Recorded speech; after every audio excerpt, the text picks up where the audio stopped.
તાલુકાના કાકચિયા ગામે સિંચાઈ માટે પાણી આપતી કેનાલ જ ખેડૂતો માટે નુકસાનીનું કારણ બની છે।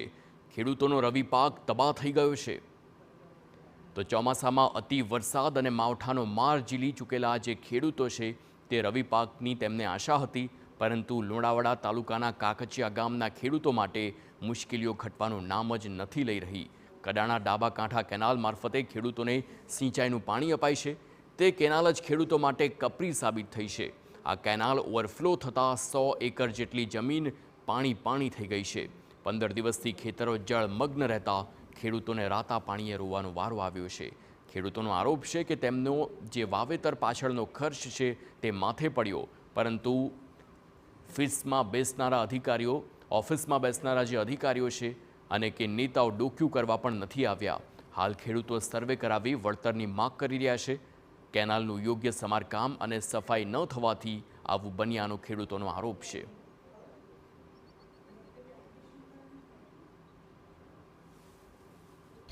ખેડૂત એટલે જગતનો તાત, જેને જગતનો તાત કહેવામાં આવે છે, તેના માથેથી મુશ્કેલીઓ હટવાનું નામ જ નથી લઈ રહી।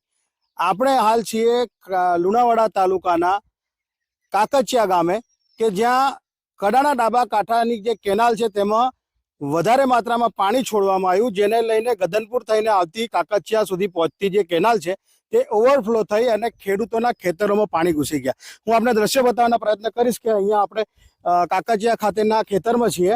ખેડૂતોના લગભગ 100 એકર જેટલી જમીનમાં આવી રીતે પાણી સતત ભરેલા રહેવાના કારણે તેમનો જે ઓરેલો પાક હતો, જે રવિ સિઝન તેમણે જે કરી હતી, તે પાક જે છે તે નષ્ટ થઈ ગયો છે અને તેમના હાથમાં કશું આવે તેમ નથી રહ્યું।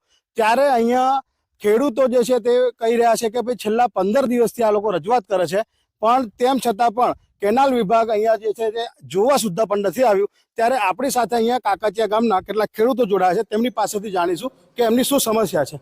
જે જણાવવા કેટલા સમયથી સમસ્યા છે, આપનું નામ શું છે અને અહીંયા શું તકલીફ પડી રહી છે? હું હર્ષદ પટેલ, માજી સરપંચ પ્રતિનિધિ કાકચિયા। છેલ્લા 15 દિવસથી અમે જોયું તો ગધનપુર થઈને જે મારી માઇનોર ડાબા કોઠાની કેનાલ આવે છે, જે ગોહિલના મુવાડાથી જે તળાવ છે, તળાવમાંથી પાણી આગળ છોડવામાં આવે છે, પણ છેલ્લા 15 દિવસથી અહીં આગળ જોવામાં આવે તો કેનાલ ઓવરફ્લો થઈ અને રસ્તા પરથી પાણી વેરાય અને ખેતરોમાં આવે છે, જેથી મકાઈ, ઘઉં જેવા પાકો નષ્ટ થઈ ગયા છે। ખેડૂત બિચારો લાચાર થઈ ગયો છે। વારંવાર તંત્રનું ધ્યાન દોર્યું, પણ તંત્ર ખોટા બાનાબાજી કરે છે, સ્ટાફ નથી, આ નથી, પેલું નથી, એમ કરી અને ખેડૂતોને રોડાવે છે। અત્યારે અમારો ઊભો પાક નષ્ટ થઈ ગયો, ચોમાસામાં પણ ઓવરફ્લો પાણી આવ્યું એટલે આ જોયું તમે કે ડાંગરનો પાક પણ નષ્ટ થઈ ગયો હતો। વારંવાર રજૂઆતો કરવા છતાં પણ દીવા તળે અંધારું જ છે। તો